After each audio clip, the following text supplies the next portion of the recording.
Great. Well, a huge welcome to Carla Marin. Carla, for those who don't know, has been a fusion worker based in Ireland over the last couple of years. So, Carla, thank you for joining me for an interview today. For those who don't know you, could you tell us a bit about who you are and where you're from? My name is Carla Marin. I'm from Chile, from the city of Antofagasta. But I was born in the south of Chile, in Punta Arenas. So I don't know where I'm from, really. From the south to the north. Very good. So, how did you end up in Sligo?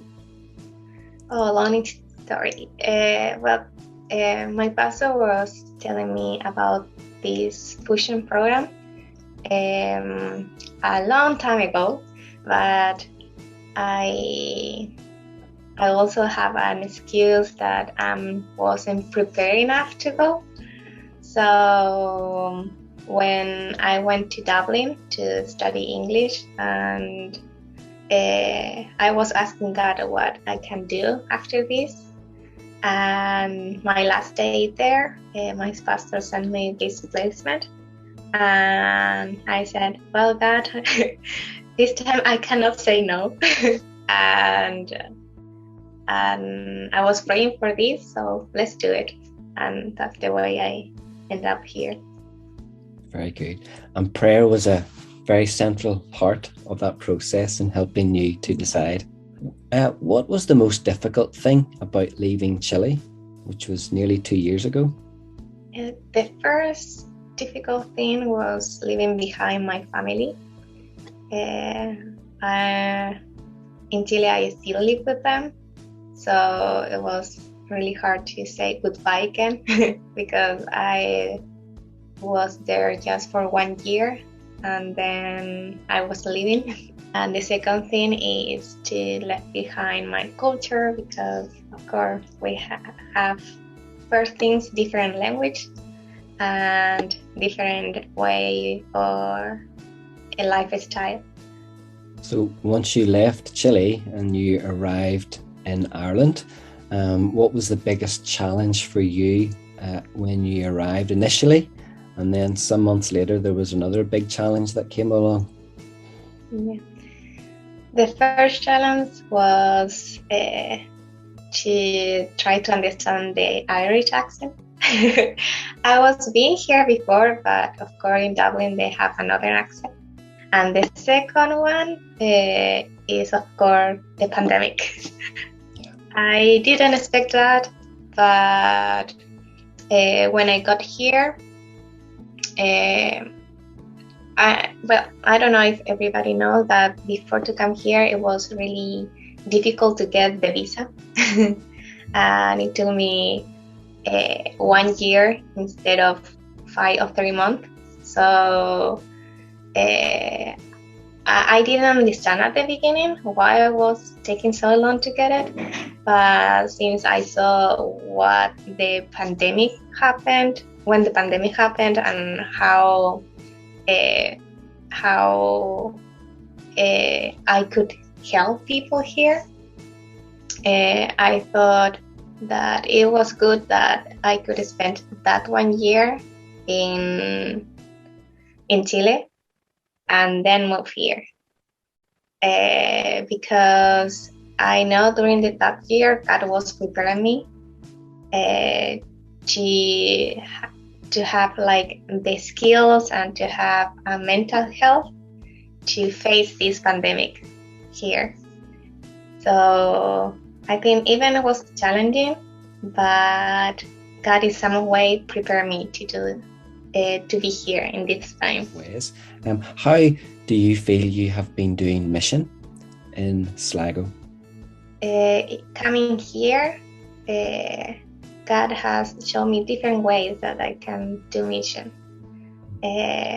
One of them is to have close relationships with people, and I think that is the best way, and the best example that we have is Jesus. how he spent a lot of time with his disciples and the people who was around him.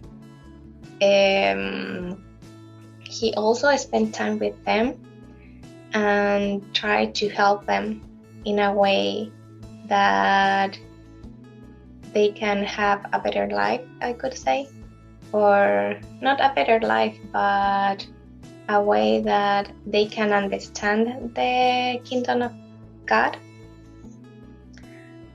So what I learned from them, from especially Jesus, is to spend time with people and try to know them better. And while we are knowing each other, I can share his word, and also I can share his word with my life. I think we tend to just speak about God and who Jesus is, but we forget sometimes our actions. And I know now that our actions can speak louder than our words. And I think when people see that, they start asking questions, and that is your chance to explain it, why you live your life like this.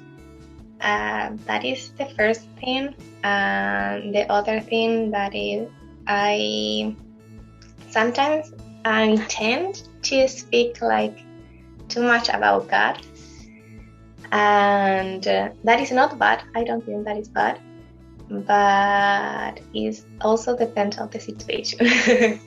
And see what people need. For example, if they're having any problems, I can not just pray for them. I also, if I have the chance, I can help them in practical ways. And of course, you've been able to do that through 2 settings at Sligo Grammar School in the boarding department, and then also at Colliery Church, and that they have offered 2 different ways of getting to know people and sharing with them in that quiet way. Mm-hmm. When you return back to Chile very soon in December, how will you think of World Mission when you return back to Chile, having had this experience in Ireland? Well, being here is I can keep in touch with people and try to support them, maybe in prayer or in other things that I can do. And also I speak about this experience to my friends in Chile, or if any person here in Ireland needs some prayer, I can share that prayer with other people in Chile and we can pray together. And also, I don't want to close my mind that mission is just in Chile or in Ireland. As the word said, is world mission, is all the world. So if God is calling me to go to another place, like He did to come in here, I will do it. I know that sometimes we can be scared about that because it's a huge change to move to another place. But I know beforehand that God has His time, and when He led us to go to some place, it's because we are ready to go. So, Carla, thank you for agreeing to have this little interview and for sharing with us your thoughts on your time in Sligo. Thank you.